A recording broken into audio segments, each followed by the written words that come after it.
The story was about a cat named Tatari, a humble stray without any family or friends, whose nature made her bad at socializing. However, it was not that she had never made any friends. One day she went to a house where a boy mentioned that she came at the same time every day. A girl was sitting nearby, and the boy told Tatari that the meal for that day was fish. Tatari thought the two children were Takeru and Yuki, and she always visited their house for dinner. Yuki teasingly asked Tatari to come and sit on her lap, but Tatari became scared and rushed over to Takeru instead. Yuki was irritated that Tatari always chose Takeru, but Takeru explained that it could not be helped because they had been friends for 7 years, ever since they had first met. Tatari reflected on how quickly time seemed to pass, but she still remembered the day they had met. It had been the day she lost a fight with a stray dog and was badly injured. Takeru had rushed to rescue her and taken her away. Normally, even 10 or 100 stray dogs would have been no match for her, but that day she had been weak from hunger. Out of desperation, she had even bitten Takeru's hand to get free and had tried to threaten him. In response, Takeru had taken out a bun, placed it on the ground, and given it to her to eat. Despite his kindness, Tatari noticed that Takeru's own life was far from easy.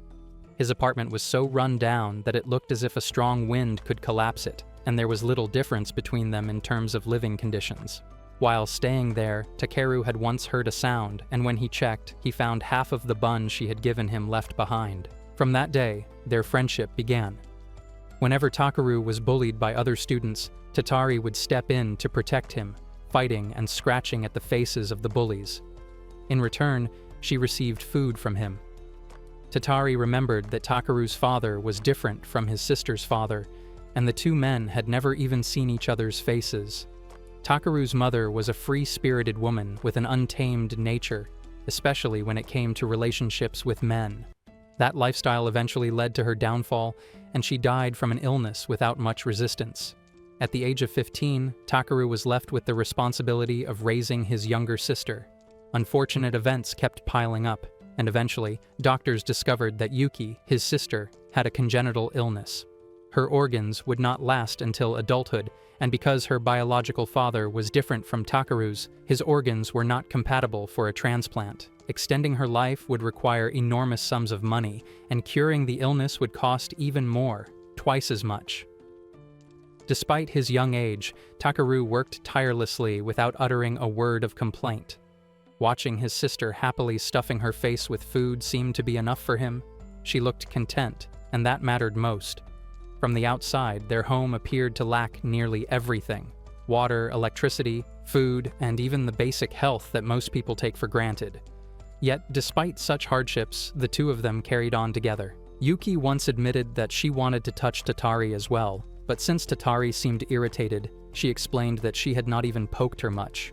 Takeru revealed that Yuki avoided it because Tatari always became annoyed when she touched her. After some time, however, Tatari jumped onto Yuki's lap, making the girl so happy that her face lit up with joy. Not long afterward, tragedy struck. Takeru was killed. Tatari found him lying motionless, surrounded by a sea of blood. His neck had been slashed with a sharp blade. He had never been the kind of person who could easily be restrained, much less killed so simply. And yet, there he was. Memories of his words came flooding back to Tatari, how he had once told her that his life would never get much better or worse than it already was, that it was like a set of gears turning in the same circle. He had vowed to break that cycle for Yuki, to cure her illness, and to help her find a good man so she could live a happy life. For that, he had promised to do his best no matter what. Tatari stopped recalling those words and began to wonder what would happen to Yuki now that Takeru was gone. She tasted his blood, thinking of the regrets that must have filled his final moments. In that instant, Tatari transformed into Takeru. In truth, he had been a creature that fed on the blood of resentment, able to assume human form.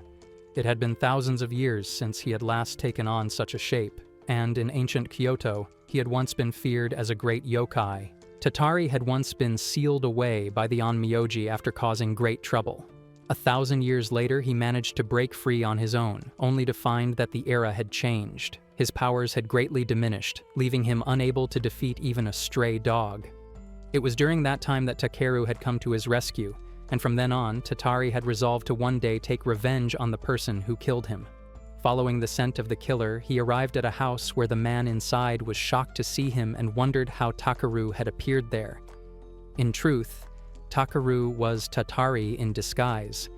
He had followed the trail all the way to that place, a comfortable room filled with luxuries, which only fueled his anger. He demanded to know why someone like the man before him would kill Takeru, who had no connection to him at all. The man suddenly pulled out a knife and attacked, slicing at his hands, but where his fingers had been cut, large spikes emerged. Tatari warned that if the man continued to shout, his throat would be cut, then pressed for the reason behind Takeru's murder. The man revealed information about someone known as Hitman, who had come from Hong Kong across the sea. Hitman said that the boss of the Chinese mafia, who controlled the underworld there, was in critical condition. Before his death, the boss had his last will read in front of his relatives, declaring that his wealth would be divided equally among his children. Among the names listed was Takeru's, revealing that he had been the child of the mafia boss, conceived during the boss's visit to Japan with a mother who had been involved in the entertainment industry. In the end, it had all been an act of parental affection, a wish to pass on an inheritance, that ironically led to Takeru's death. In an effort to increase their own shares before the mafia boss passed away, the process of thinning out the heirs had already begun. Takeru wondered if there had been another assassin besides the man before him, but the man, named Ravini, denied it. He explained that he had heard Takeru was just a child and had believed he could handle the job alone. Takeru asked whether the man had already informed his client that the target was dead. When Ravini confirmed it, Takeru told him to write down every piece of information he knew. The man hesitated, glancing at Takeru's hands, but Takeru handed him his own phone and instructed him to use the memo function.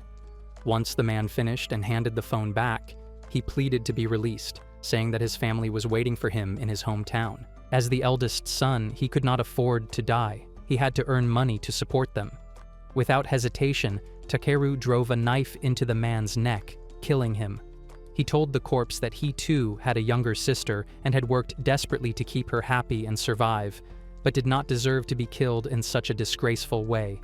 He refused to even take a drop of the man's blood, saying that one who lived without anyone by his side until the end would die alone. The next day, Yuki sat waiting for Tatari, who usually arrived at that hour, but this time had not appeared. She called out for her brother, unaware that the real Takeru had been killed and that Tatari had taken his place. Tatari, still in Takeru's form, was cooking and thinking about the mafia and the assassin.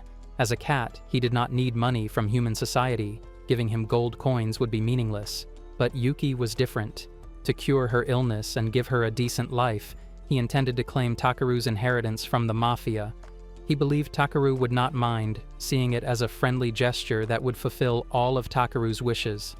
Aside from himself and Yuki, he cared nothing for other humans, and since the money came from the mafia, he felt no guilt about taking it all. Yuki suddenly kicked him, wondering why he kept ignoring her while she was talking. He apologized, telling her that dinner would be ready soon, but she said she was not thinking about dinner. Tatari had not come, and that was all she cared about. Takeru suggested they could talk about it after eating. He then lied, telling her that Tatari had been hit by a car. When he added that he was worried about the remains of the curse in the mountains, she said she wanted to visit the grave. He managed to pacify her by saying it was already too late. Yuki was deeply emotional, and Takeru comforted her, telling her that in such a harsh world, he had done his best to survive and would give her the best chance to rest. He assured her they were not alone and that he was there for her, completely attached to her. The scene shifted to Hong Kong, where a man was enjoying a luxurious meal. After taking a drink, he mentioned that a report had arrived from the SSCN in Japan, stating that the child had been taken care of, though no photograph had been attached as evidence. A woman seated nearby remarked that the child must indeed be dead, such a young life, wasted so easily. It was regrettable, she added, especially since he was the son of that man. The man observed that the boy was the child of a woman his father had casually had an affair with. He had neither money nor connections, no backing or support, and lacked even overwhelming military power. To the man, There was no reason to keep someone like that as a pet, especially if he was a monster. The woman commented that it was disheartening to be called a monster from their perspective as yokai. She noted that brothers sharing the same blood often fought and killed each other for power, but that humans were far more savage in their ambitions. The man replied that there were 7 individuals, including himself, who still held rights to the remaining inheritance. He ordered that all of them be killed so that he could become the king of the underworld, adding that he had work for her as well. She expressed hope that everything would go well from then on, warning that some tales of darkness were best left untold. One day at school, the bell rang as students rushed into their classrooms. At the main gate, a teacher urged them to hurry and fix the broken bell. He then called out to Takeru, telling him that his posture was poor and that he should straighten up and stand properly. When Takeru did not respond, the teacher asked if he was even listening. Takeru simply turned and gave a quiet acknowledgement. Tatari thought that, in Takeru's place, he had been living Takeru's life to protect his sister, determined not to let her find out that he was different, and resolved to protect her until the end. Suddenly, he heard someone asking if it was a joke that a yokai was walking around wearing clothes. Takeru noticed a crow sitting on a pole and asked why it was wearing human clothes. He called it a 3-headed crow, which then wondered if Takeru was disguised as a student and planning something, suggesting that he should let them join in, with a promised reward of 9 mice and 6 lizards. Takeru ignored them and kept moving, thinking that he would now live as a human, and if he spoke to the crow, people would take it lightly. The crow kept trying to talk to him, insisting that it was impossible for a yokai to live in human society for even a day. One of the 3 even predicted it would end in just half a day. Takeru became so irritated that he shouted at them to get lost, or he would devour them. They left, remarking that Takeru was revealing his true nature. Takeru thought he could not keep up the act for even a day, which was not good enough. When it came to him, however, he believed there was nothing he could not portray effortlessly, as he had been with Takeru since childhood. Just then, a teacher called him and scolded him. He went to Class 1A, entering with the knowledge of the classroom's location, but unsure of Takeru's seat. He chose the dirtiest one, covered in insults aimed at Takeru, and realized he was grateful to learn about it so easily. A few students threw shoes at him, demanding to know why he had not greeted them that morning. Takeru glared at them, asking who they were to deserve a greeting from him. Other students were shocked, and the troublemakers wondered what he was saying and whether he was still half asleep. Takeru responded that they should introduce themselves.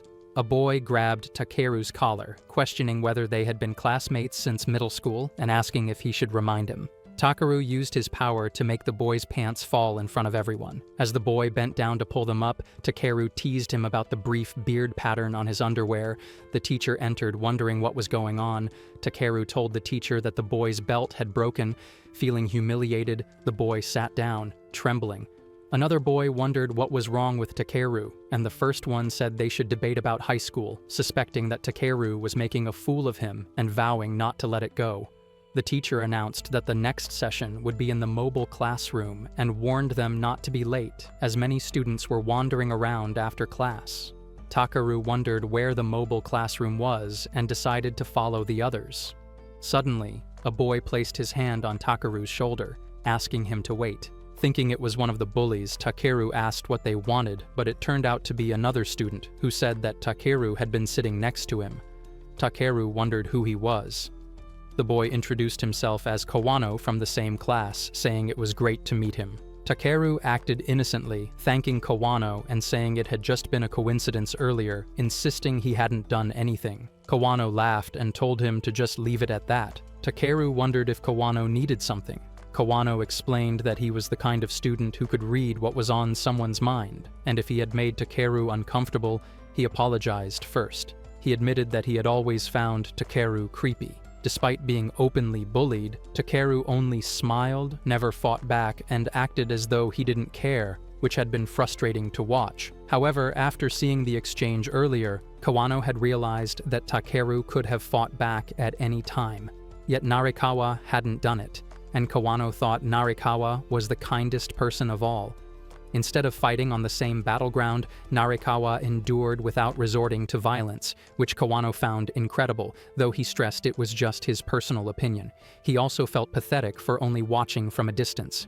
Mr. Takaru shook hands with him in agreement, remarking that it seemed Takaru was indeed very kind, before going on to talk a lot about himself. Suddenly, Kawano pointed out that Takaru was Takaru. Takaru apologized and asked him to forget about it. Kawano then mentioned the mobile classroom, which was on the other side. As they entered, Takeru spaced out while looking for the other troublemakers.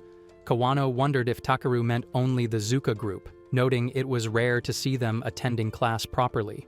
He added that things were easier when they weren't around, since their appearance could be intimidating and no one knew what they might do if they got angry. During the break, Takaru headed downstairs, wishing he had a better grasp of what was going on in the school.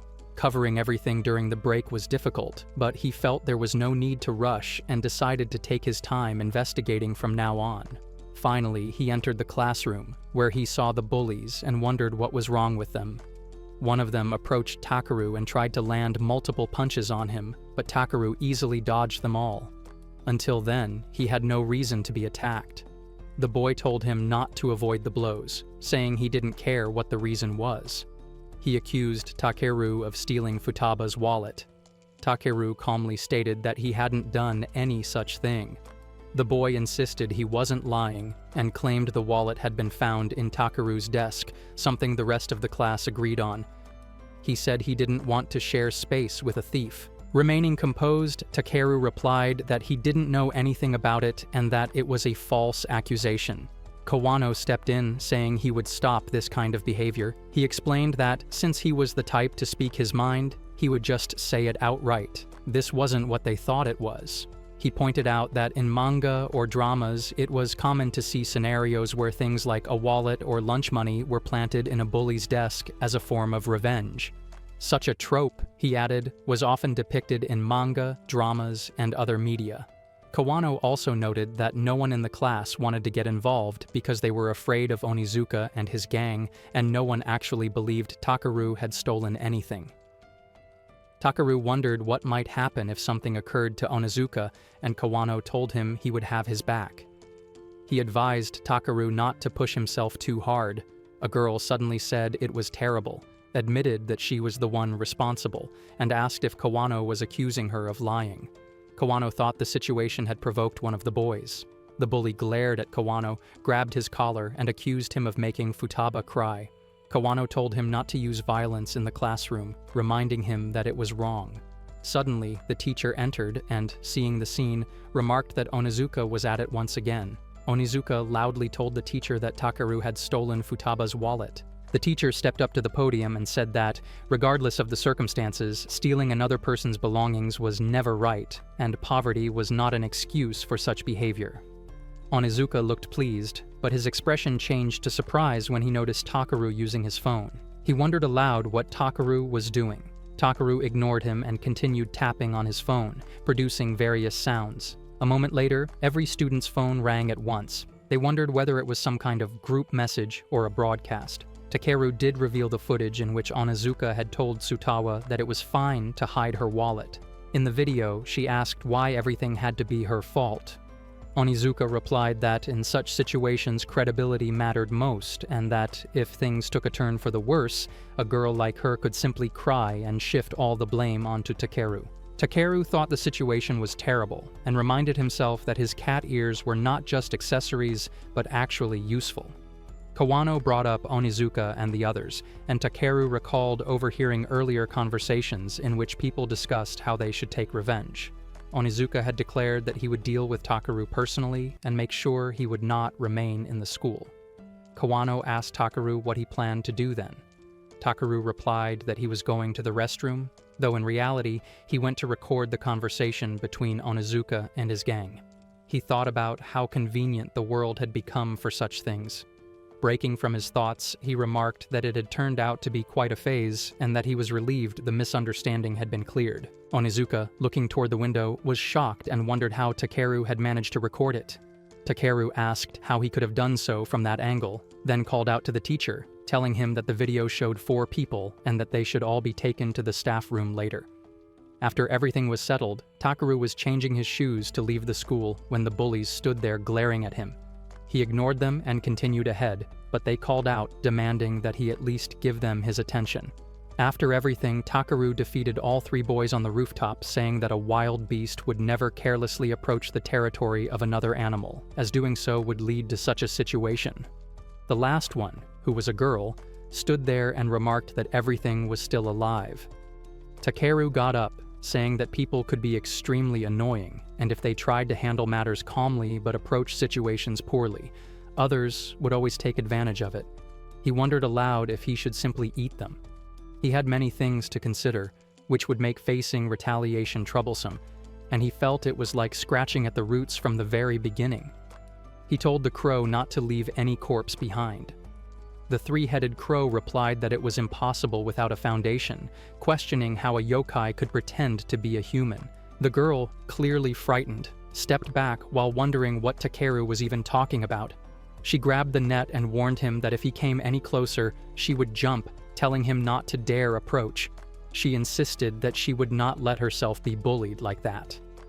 Suddenly, the net broke, and they saw a notice stating that it should not be touched because it was aging. As she began to fall, she wondered if she was really going to die and called out to Takeru for help. Takeru refused, thinking that witnesses who had seen him beating others tended to die unexpectedly, and if he handled matters in his own way, everything would be resolved. He believed that those who had oppressed him would eventually fall and felt no obligation to help them. As he turned to leave, she sensed him stopping, and then he jumped to save her, not out of sympathy, but simply for his own reasons. He even told her to keep her mouth shut about whatever she had seen. Meanwhile, Kawano was waiting for Takeru and wondered what he was doing. All of a sudden, Takeru landed on his back while carrying the girl. He recalled that even when people were oppressed, and even if they hadn't known each other for long, seeing someone dying would still compel them to save that person, which made Takeru seem kind. Takeru then used the one-eyed black cat technique to cut the net and save the girl. Other students who witnessed the scene were shocked to see someone falling from the rooftop and wondered if the two had jumped together. Someone even suggested calling the teacher. They also recalled that a student had been standing there for around 10 minutes before that child caught the falling girl. From the next day, Kawano became popular among the students, who praised him after hearing how he had saved the girl who was falling from the rooftop. Kawano took the attention positively while Takeru kept his distance from the group. Takeru thought that, with everything set in motion, Kawano had saved the girl, and it was fortunate she didn't remember anything because she had fallen unconscious. Kawano was also playing his role so well that no one suspected him.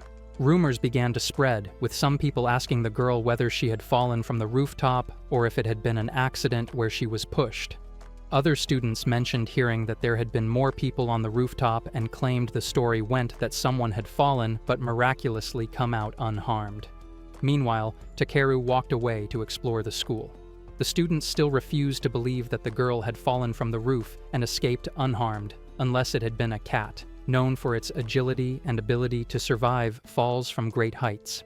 However, someone pointed out that even a cat would not have been able to manage such a feat. As Takeru was walking away, he was stopped by the PT teacher. One night, Tatari felt warm, similar to when he used to sleep with Takeru, but this time the sensation was different. Upon waking, he found his sister in his bed and wondered why she was there. She appeared very sad and stared at him with a mix of sorrow and greed. He greeted her with a good morning, but she coughed, shouted, and asked what he was doing on her bed. He told her not to get too excited, as it was bad for her health. After some time, things calmed down. She was watching a video while Takaru was studying. Yuki came to Takaru and mentioned she was going to make dinner that day, which surprised him. He asked why, and she explained that she had free time. He wondered if she was really going to cook, and she assured him that she would. They decided to prepare noodles. Takaru instructed her to first boil the water and then add the product once it was boiling. She shouted at him not to underestimate her. Takaru wondered what the cooking process would involve, and she replied that it included cutting, boiling, and baking with a knife. He remarked that it might be dangerous, but Yuki insisted she would manage. They arranged a table for her to stand on so she could reach the counter and cut vegetables. She struggled to cut them, so Takeru suggested having them first to make them more stable, teaching her how to do it, and wondering if he should help a bit. She shouted that he was distracting her and told him to leave. As she waved the knife, he told her not to do that, and he apologized. Yuki revealed that she had been studying home economics and could at least cook. He thought to himself that she was now referring to her own abilities confidently. She admitted she was not as skillful as him and might not be able to start perfectly, but she could at least prepare food. Takeru reflected that even he had been terrible at cooking in the beginning, and in the absence of a mother with practical skills, he and Tatari had taken care of Yuki. He recalled the time when his mother brought a man into the house and how there were occasions when he was locked outside regardless of the hour. Once, he had been holding Yuki while she cried because of a soiled diaper. Two women passed by with their children, and Tatari had acted cool in front of them, capturing their attention. Takeru had then asked them about the diaper, and eventually they had given him one, which they managed to put on her. Now Yuki had become capable enough to cook for him. As Takeru looked at Yuki, she told him not to look at her like that because it was creepy. She felt that her words had slipped out too quickly. Takeru, however, was more delighted with her growth than anyone else, and he wondered whether, if he had not been involved in the mafia succession war, he might have wanted to show it to someone. Suddenly, he heard a sound at the door. Yuki wondered aloud who it might be, and as she moved to open it, Takeru stopped her, telling her that the pot was currently boiling over, so she should take care of the food. He then opened the door himself and found a woman there. She said that, as she had thought, they were alive, and she was glad, since there had been no certainty and her instincts could sometimes be a little off. The gate was closed from the outside, and Takeru suddenly punched her, only to discover that it was nothing but cloth and that the woman was actually standing some distance away. He wondered who she was. She asked if he didn't usually ask before punching someone, and he told her not to worry because it was only a greeting. She replied that since they had already exchanged greetings, she should introduce herself. In an instant, Takeru noticed that her hand was covered in ice and wondered if she was a monster. She said that if it was something he could understand so quickly, then he was also of the same kind, though the scent coming from him was human, and mimicry was not an easy skill. She apologized, mentioned the Mafia succession war, and revealed that there were 7 inheritors of the East State out of 8, Baruta-ru. Takeru remembered that this was the one who had killed him.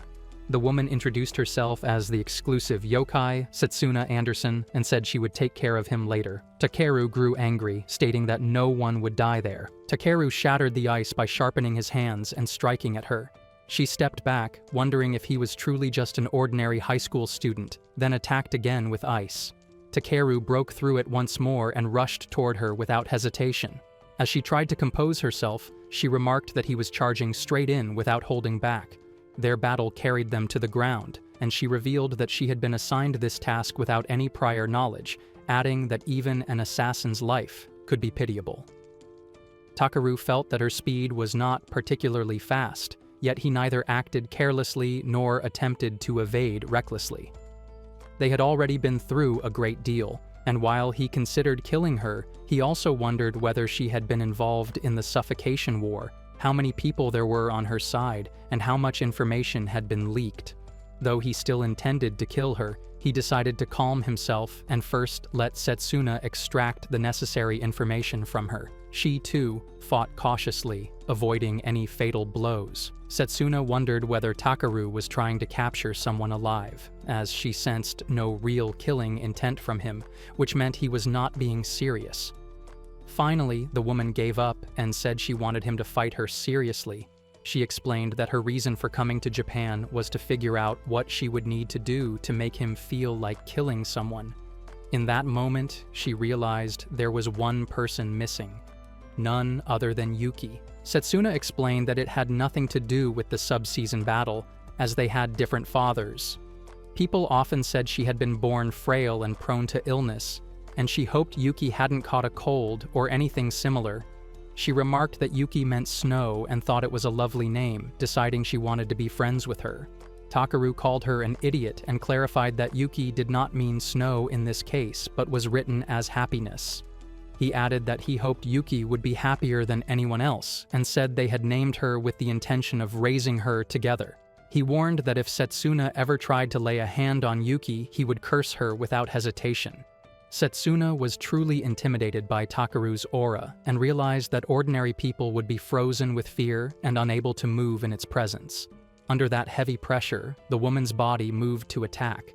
She launched a strike described as pursuing the blue sky and crossing the water, but Takaru dodged and countered with his cat claw technique, telling her it was something meant for a young bird that had already tasted whiskey. Setsuna realized she had made a poor move and wondered if she should retreat. Takaru activated his third eye and used a reverse stroke attack, hitting her and forcing her back.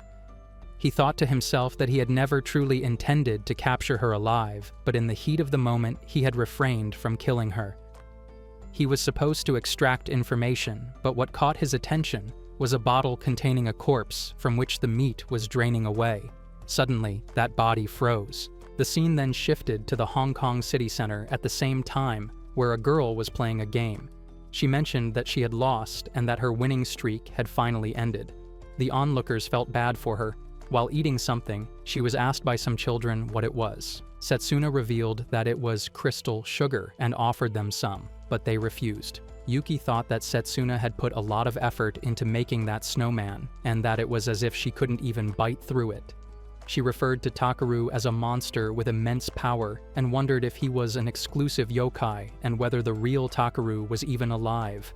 Suddenly, the first hire appeared, clearly angry with her, and told her that as someone assigned to be his guard, she should remember her position, especially since, when he had thought his master was left behind, he had found him again. He asked if she understood her place. She replied that she had simply told the children it was time for her to leave and that they should all go home as well, since it was getting late. She added that she would definitely take her revenge next time. Internally, she thought about the information she possessed and wondered what she should do with it and how best to handle the situation. Meanwhile, Takeru and Yuki were sharing a meal. Takeru suddenly sneezed, prompting Yuki to ask if he had caught a cold.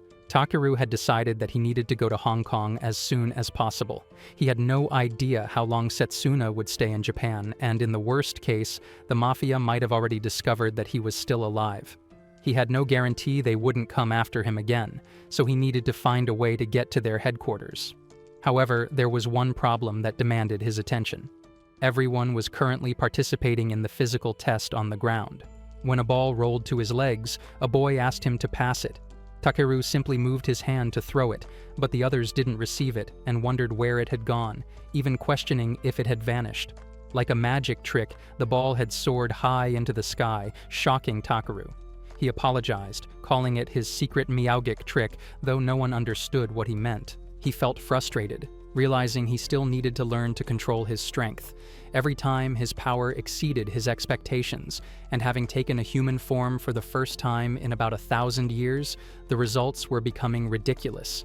If even one inhuman record of his was made, he would be exposed. Kawano then arrived, while Takeru was trying to recall how to properly use his human body and turn the crisis into an opportunity. The next test was the standing long jump, which seemed far too short for him. In his current condition, he felt he would easily overshoot the distance, attracting unwanted attention. But if he deliberately underperformed, it would also appear suspicious. Kawano asked why he was standing still, as it was his turn to jump. Takeru, sweating, decided to aim for an absolutely average record, though he needed to deal with the curious eyes watching him. Pointing somewhere, he claimed a girl's shirt had lifted, revealing her belly button. The boys, excited, turned to look, and Takeru used that moment to calculate the right timing and direction, adjusting his strength to land appropriately in the sand pit. Only the recorder had noticed what Takeru did, as all the other students were distracted. He apologized, saying it might have been their imagination. When the others realized he had jumped, they measured the distance, 216 cm, finding it unbelievable. Takeru then nudged Kawano, saying it was now his turn. After that, during a few more tests, Takeru restrained his power to avoid breaking records and continued as if everything were normal. Once known as the Great Yokai for his overwhelming strength and abilities, that era had long passed, yet his phenomenal power was slowly returning as he grew accustomed to his human body. Only one test remained, the mixed-gender 1500 manner run that would close the event. He thought it would be easy, like a piece of cake. Kawano, on the other hand, was already exhausted, hating marathons and always finishing last. Takeru decided he would stick with Kawano for the race and told him so.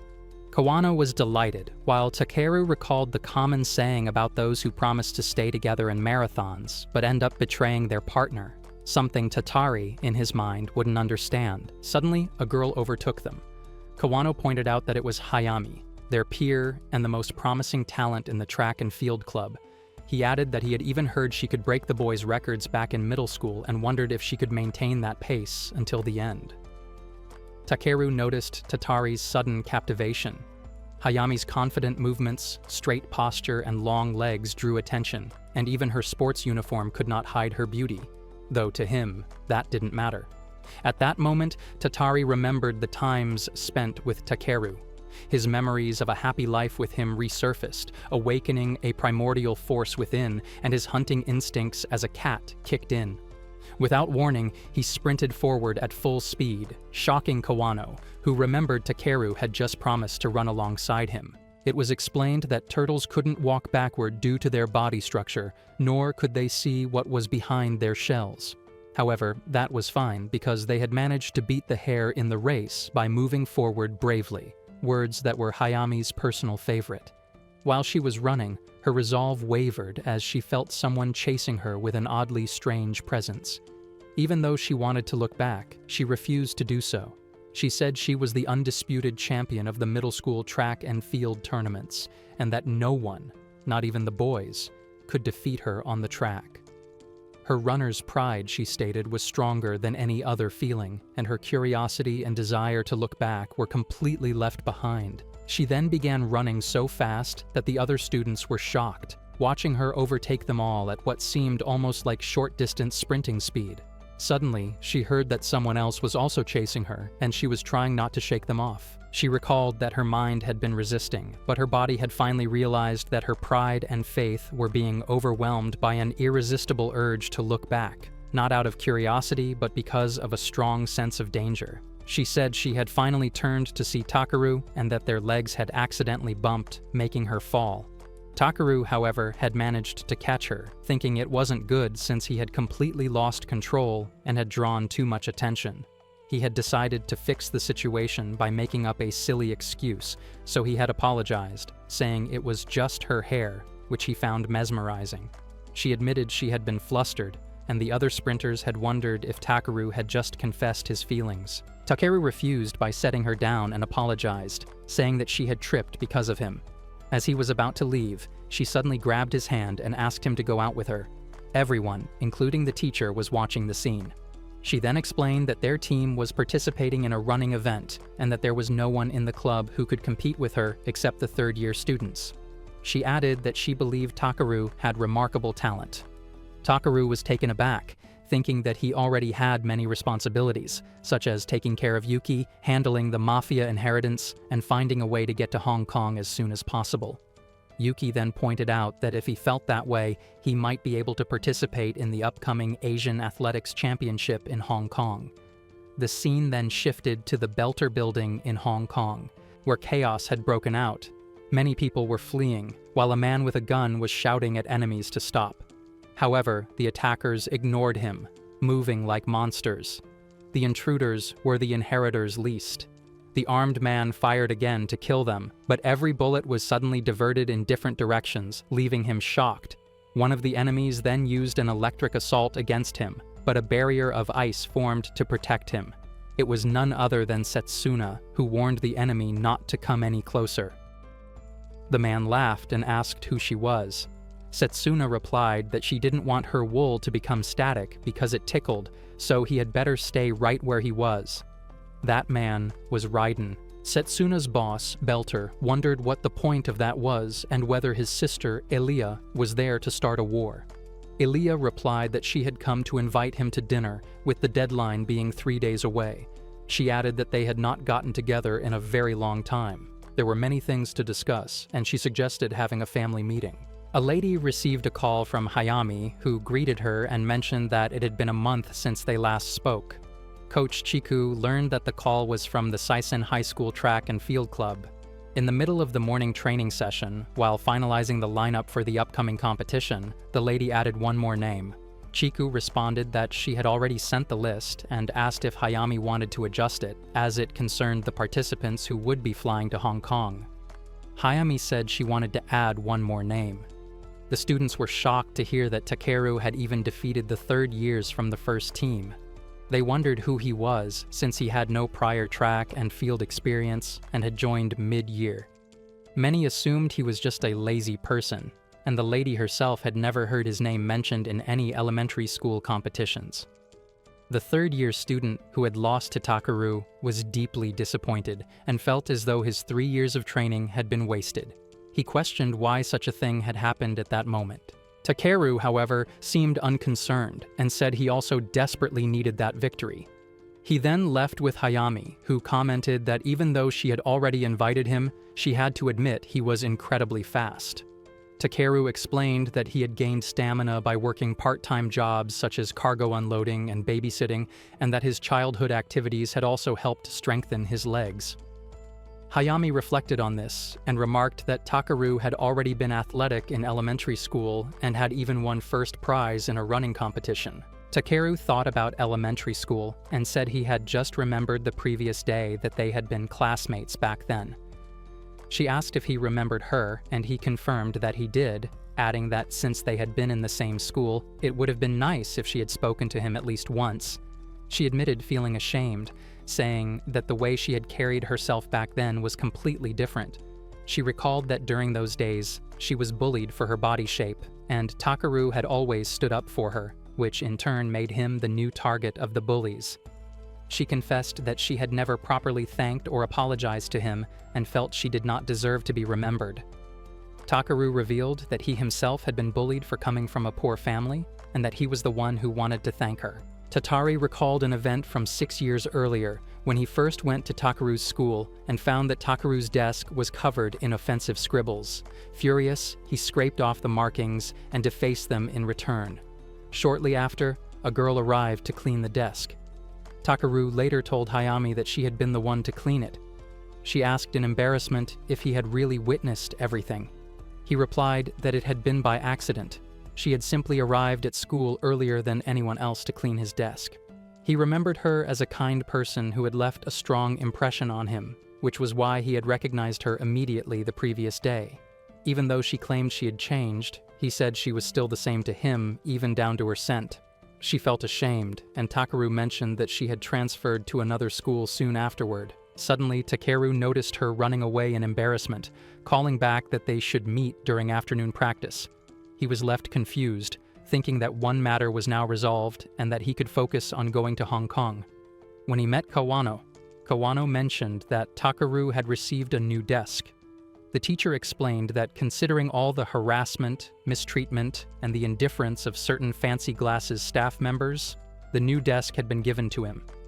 Kawano commented that Takeru had, in a way, received some compensation. The bullies, who were now injured, sat silently at their seats, and Takeru simply glared at them.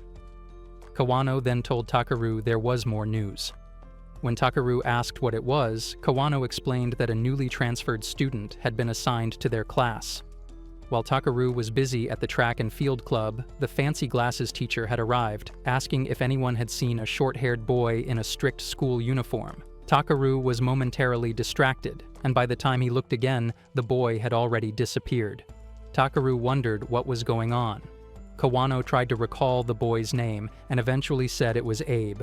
As Abe approached, Takeru sensed his presence and stood up, but Abe suddenly pushed him back into his seat. Shocked by Abe's strength, Takeru wondered who he was. Abe, in turn, questioned where the yokai had come from.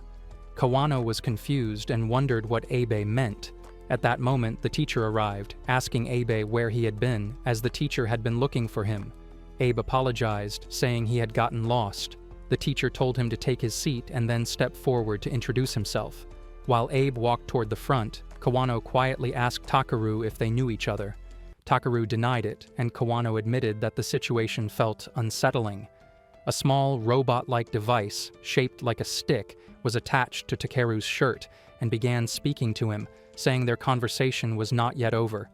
Irritated, Takeru crushed it, remarking that now he knew who Abe was, someone whose kind had sealed him away 1,000 years ago. Turning to address the students, Abe thanked them for their hospitality and introduced himself as Haruka Abeno, a descendant of the Onmyoji.